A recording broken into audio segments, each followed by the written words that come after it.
आज के ज़माने में अधिकतर लोग पढ़ लिख कर कोई ना कोई सरकारी नौकरी लेना चाहता है या डॉक्टर या इंजीनियर बनना चाहता है, लेकिन कोई भी किसान बनना नहीं चाहता।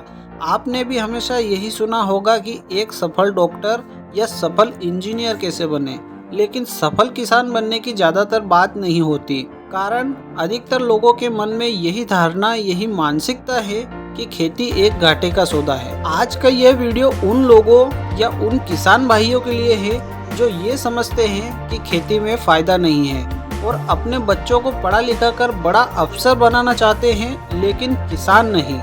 वैसे पढ़ लिख कर बड़ा आदमी बनना अच्छी बात है, लेकिन खेती को घाटे का व्यवसाय समझना गलत है। जब हमारा देश आज़ाद हुआ था तब देश की आर्थिक अवस्था बहुत कमजोर थी, देश में गरीबी थी। उस वक्त हमारे देश को पैरों पर खड़ा करने का काम एग्रीकल्चर यानी खेती ने किया, हमारे किसान भाइयों ने किया। आज जब हमारा देश इतना बड़ा बन गया है और हम डिजिटल युग की बात करते हैं, लेकिन सब लोग कहते हैं खेती नहीं करना है।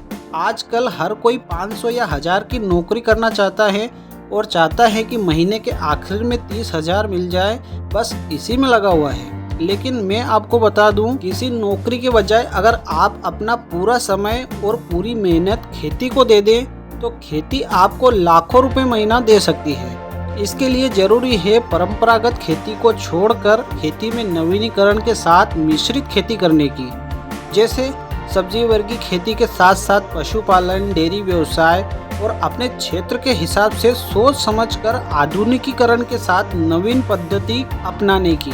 आज के ज़माने में एक तरफ ऐसे किसान हैं जो खेती को अच्छे से मैनेज कर उससे हजारों या लाखों नहीं बल्कि करोड़ों कमा रहे हैं, और एक तरफ ऐसे किसान हैं जो ज्ञान के अभाव में खेती से दूर शहरों में नौकरी के लिए भटक रहे हैं और समय को बर्बाद कर रहे हैं। और यही शहर कोरोना जैसी महामारी के समय उन किसानों को जो शहर में बस गए थे ये सोचकर कि खेती घाटे का सौदा है, उन्हें वापस गांव आने पर मजबूर कर देता है, खेती करने पर मजबूर कर देता है। क्योंकि खेती ही एकमात्र जरिया है जो सदैव देश के लिए, समाज के लिए खाद्यान्न उपलब्ध कराती रही है, जिसकी मांग कभी कम नहीं होगी। क्योंकि कोरोना जैसी महामारी के समय दवाइयाँ खत्म हो गई थी, ऑक्सीजन खत्म हो गया था, लेकिन देश में अन्न खत्म नहीं हुआ, दूध खत्म नहीं हुआ, सब्जियां खत्म नहीं हुई और ना ही कभी होंगी। हमारा भारत देश एक कृषि प्रधान देश है। देश की अर्थव्यवस्था में कृषि रीढ़ की हड्डी के समान है। हमारे देश प्रदेश में हमारी आजीविका का पहला साधन ही कृषि है। खेती में सफल होने के लिए अपनाएं नए नए तरीके, जैसे खेती के साथ साथ पशुपालन करें। खेती के साथ साथ पशुपालन के कई लाभ हैं। इससे जैविक खेती को बढ़ावा मिलता है। पुराने समय में पशुओं के बिना खेती संभव ही नहीं थी। खेती के ज़्यादातर कामों में जानवरों का सहारा लिया जाता था, लेकिन आज भी खेती के साथ पशुपालन के कई लाभ हैं, जैसे पशुओं से मिलने वाले गोबर और मूत्र से हमारी जमीन की उपजाऊ क्षमता बढ़ती है, जिससे उत्पादन बढ़ता है और किसानों की आय बढ़ती है।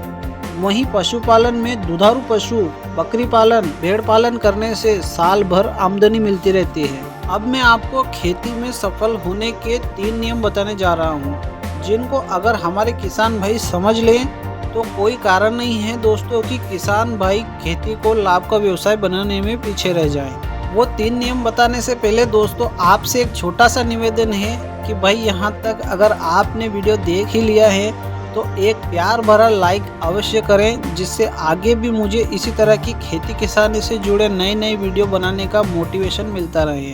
साथ ही चैनल को भी सब्सक्राइब अवश्य करें और इस वीडियो को अधिक से अधिक किसान भाइयों तक भी शेयर जरूर करें। तो चलिए बात करते हैं खेती में सफल होने और खेती को लाभ का धंधा बनाने के 3 नियमों के बारे में। पहला नियम है दोस्तों खेती में लागत को कम करना, दूसरा उत्पादन बढ़ाना और तीसरा सबसे महत्वपूर्ण नियम है जो भी उत्पादन किया है उसका अधिक से अधिक मूल्य प्राप्त करना।